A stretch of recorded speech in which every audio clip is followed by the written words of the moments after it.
Hello my dear friends and students. आज की इस वीडियो में मैंने कंडीशनल सेंटेंसेस के अंतर्गत ऐसे वाक्यों को लिया है जिसमें सब ऑर्डिनेटिंग क्लॉज और प्रिंसिपल क्लॉज दोनों आते हैं। और इन शर्त वाले वाक्यों में ऐसे भी शर्त हैं जो काल्पनिक हैं और कल्पना में संभव हैं, लेकिन यथार्थ धरातल पर संभव नहीं है। यानी उस शर्त की पूरी होने की भी संभावना नहीं है और उस शर्त का परिणाम भी आने की संभावना नहीं है। दोनों संभावनाएं लगभग नहीं के बराबर हैं। जैसे सब ऑर्डिनेटिंग क्लॉज जो शुरू होता है वह यदि या अगर से शुरू होता है और यह शर्त बताता है। जो प्रिंसिपल क्लॉज होता है वह यदि या अगर जो सब ऑर्डिनेटिंग क्लॉज है उस क्लॉज का परिणाम बताता है और परिणाम बोध कराता है, और बोध ऐसा कराता है कि उस परिणाम की संभावना लगभग नहीं के बराबर होती है। तो इस तरह से कंडीशनल सेंटेंसेज में इन शर्त वाले वाक्यों में जो होती है वह काल्पनिक शर्त होती है, और काल्पनिक शर्त में जो इफ़ क्लॉज से शुरू होता है, जो इफ़ से शुरू होता है वह सबऑर्डिनेटिंग क्लॉज होता है और वह पास्ट सिंपल में होता है। और जो प्रिंसिपल क्लॉज होता है वह प्रिंसिपल क्लॉज भी पास्ट सिंपल में ही शुरू होता है, यानी पास्ट सिंपल में यह भी रहता है प्रिंसिपल क्लॉज भी, और जो सबऑर्डिनेटिंग क्लॉज है वह भी जो है पास्ट सिंपल में ही रहता है। और इस तरह के इस प्रकार के वाक्यों में जो कल्पना होती है, जैसे यदि इस कमरे में भूत आ जाए, तो यह भी एक कल्पना ही है, हालांकि ये संभव होना नहीं है। तो सब भाग खड़े हो जाएं तो ये भी संभव नहीं है, यानी सब ऑर्डिनेटिंग क्लॉज जो शर्त है वह भी संभव नहीं है, और सब ऑर्डिनेटिंग क्लॉज के कारण जो परिणाम है वह परिणाम भी संभव नहीं है, यानी दोनों लगभग नहीं के बराबर हैं। तो इस तरह इस प्रकार के वाक्यों को हम हिंदी से इंग्लिश में कैसे ट्रांसलेट करेंगे उसी के बारे में हम आज जो है कुछ वाक्यों के आधार पर इसमें देखेंगे। तो आइए वीडियो को शुरू करते हैं और देखते हैं कि इस तरह के वाक्यों को हम किस तरह से बनाते हैं। जैसे हमारा पहला वाक्य है, यदि इस कमरे में भूत आ जाए तो सब भाग खड़े हो जाएं। तो इस तरह के वाक्यों का जो स्ट्रक्चर होता है वह ऊपर हमने बताया कि ई प्लस सब ऑर्डिनेटिंग क्लॉज और प्लस प्रिंसिपल क्लॉज। सब ऑर्डिनेटिंग क्लॉज का मतलब होता है आश्रित उपवाक्य, यानी यह उपवाक्य जो है यह आश्रित है किस पर, यह प्रिंसिपल क्लॉज जो है सब भाग खड़े हो जाएं, ये प्रिंसिपल क्लॉज है। तो इस प्रिंसिपल क्लॉज पर यह सब ऑर्डिनेटिंग क्लॉज निर्भर है। तो हम इसका अनुवाद करेंगे, if a ghost appeared if a ghost appeared in this room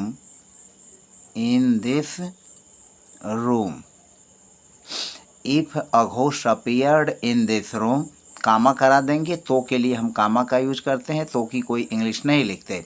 सब भाग खड़े हो जाएं तो इसकी होगी ऑल वुड फ्ली अवे। तो यह हो जाएगा ऑल वुड, यहाँ विल का पास्ट वुड लिखेंगे, all would flee away, all would flee away, सभी लोग भाग खड़े आ जाएं, यानी सब भाग खड़े हो जाएं। तो इस तरह से इसमें विल की जगह वुड का प्रयोग करते हैं। जो हमारा प्रिंसिपल क्लॉज है पास्ट, ये भी सिंपल में ही है और यह पास्ट सिंपल में सबऑर्डिनेटिंग क्लॉज है। दूसरा वाक्य है, यह भी कल्पना ही है, और इस कल्पना में यदि मैं पक्षी हूँ तो उसके पास उड़ जाऊँ, यानी न मैं पक्षी होगा न वह उसके पास उड़ेगा। दोनों प्रकार की कल्पनाओं का होना संभव नहीं है। यह सबऑर्डिनेटिंग क्लॉज है और यह जो है प्रिंसिपल क्लॉज है। तो सबऑर्डिनेटिंग क्लॉज को यहाँ से शुरू करेंगे इफ़ आई, और आई के साथ यहाँ जो है वेयर का प्रयोग करेंगे। If I were a bird, यदि मैं एक पक्षी हूँ, चाहे मैं एक पक्षी हो जाऊँ, तो if I were a bird, if यदि मैं एक पक्षी हूँ यानी यह कल्पना है, तो उसके पास उड़ आऊँ, तो आई और फिर विल की जगह वुड का यूज करेंगे।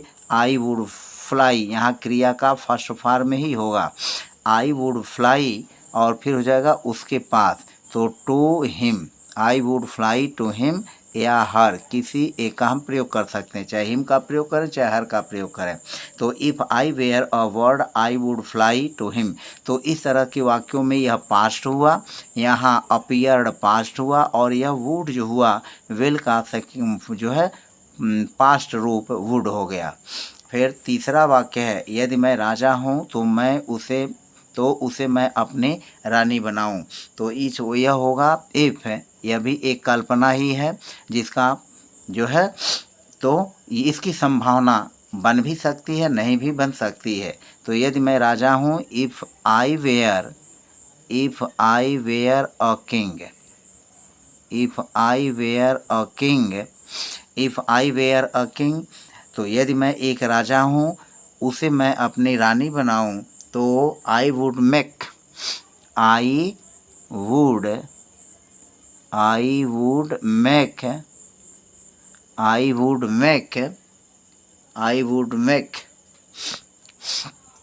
आई would make her, I would make her, और हो जाएगा my queen, my queen,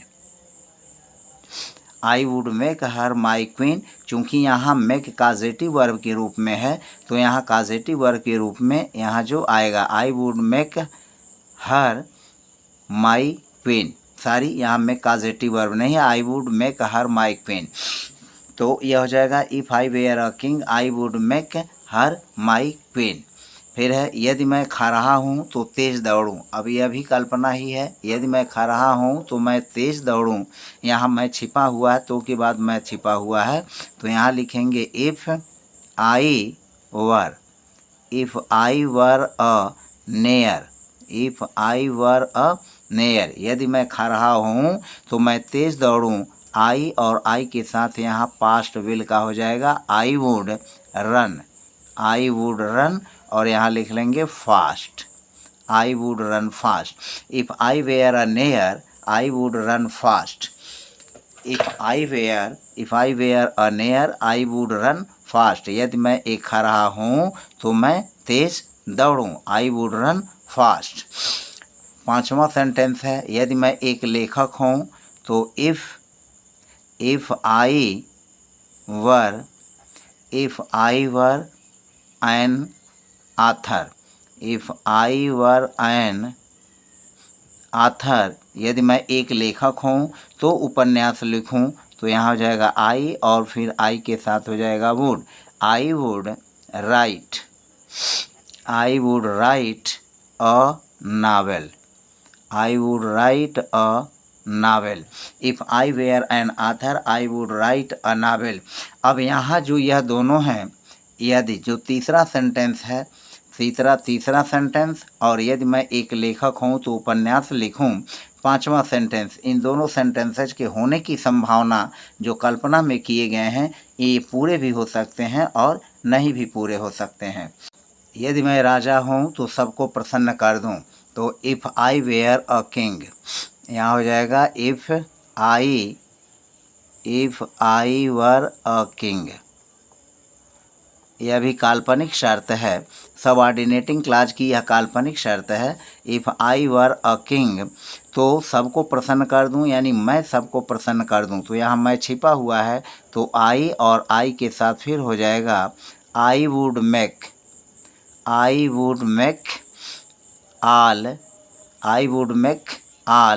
happy, I would make all happy, I would make all happy. तो if I were a king I would make all happy, I would make all happy. फिर यदि वह एक चिड़िया होवे तो आकाश में उड़े, अब यहाँ यह काल्पनिक शर्त है जिसके होने की संभावना लगभग नहीं के बराबर है, और यह सबऑर्डिनेटिंग क्लॉज है, और आकाश में उड़े यह प्रिंसिपल क्लॉज है। तो यह हो जाएगा इफ़ ही, और चूंकि ही यहाँ सिंगुलर है लेकिन फिर भी हम वर्ब प्लूरल वर का ही प्रयोग करेंगे। If he were a bird, यदि वह एक चिड़िया हुए, if he were a bird, यदि वह एक चिड़िया हुए तो आकाश में उड़े, तो ही और ही के साथ भी यहाँ वुड का ही प्रयोग होगा। ही वुड फ्लाई, फ्लाई क्रिया का फर्स्ट फॉर्म जो मेन वर्ब है, यह मेन वर्ब है फ्लाई, तो फ्लाई मेन वर्ब होने के नाते इसका केवल फर्स्ट फॉर्म ही रहेगा, तो ही वुड फ्लाई, और फिर हो जाएगा in the sky, he would fly in the sky, if he were a bird he would fly in the sky। और फिर नेक्स्ट सेंटेंस है यदि मैं पक्षी हूँ तो यहाँ भी काल्पनिक शर्त है, और वह जो 7वां वाक्य है 8वां वाक्य दोनों एक ही तरह के हैं, बस केवल यहाँ अंतर क्या है कि वह की जगह यहाँ पर मैं का प्रयोग हुआ है। तो इफ़ आई वर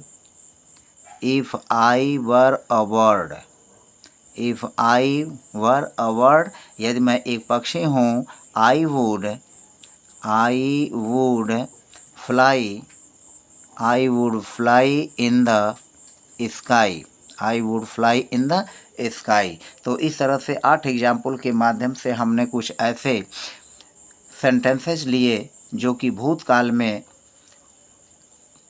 या वर्तमान काल में जो है ये कल्पना के हैं, और कल्पना में जो सबऑर्डिनेटिंग क्लॉज है उसके पूर्ति होने की भी संभावना नहीं है, और दूसरे भाग में जो परिणाम है जो प्रिंसिपल क्लॉज दिखाता है उसके भी पूरे होने की संभावना नहीं है। हालांकि कुछ वाक्य ऐसे भी होते हैं जिनके पूरे होने की संभावना हो भी सकती है और नहीं भी हो सकती है। तो इस तरह 8 एग्जाम्पल के माध्यम से आपने जो सीखा, मुझे पूरा उम्मीद है कि आपको यह वीडियो पसंद आया होगा और आपने अच्छी तरह से समझा भी होगा। यदि नहीं समझ में आता तो वीडियो को बैक करके आप देख सकते हैं पीछे से और पुनः समझ सकते हैं, और कमेंट में अगर कोई चीज़ हो तो उसको आप पूछ सकते हैं, हम उस पर भी वीडियो बना के डाल सकते हैं। तो फिलहाल आज की वीडियो में बस इतना ही। यदि मेरे आप चैनल पर नए हैं तो चैनल को प्रेस बेल आइकन करें और सब्सक्राइब अवश्य कर दें, लाइक भी करें, कमेंट भी कर दें। धन्यवाद।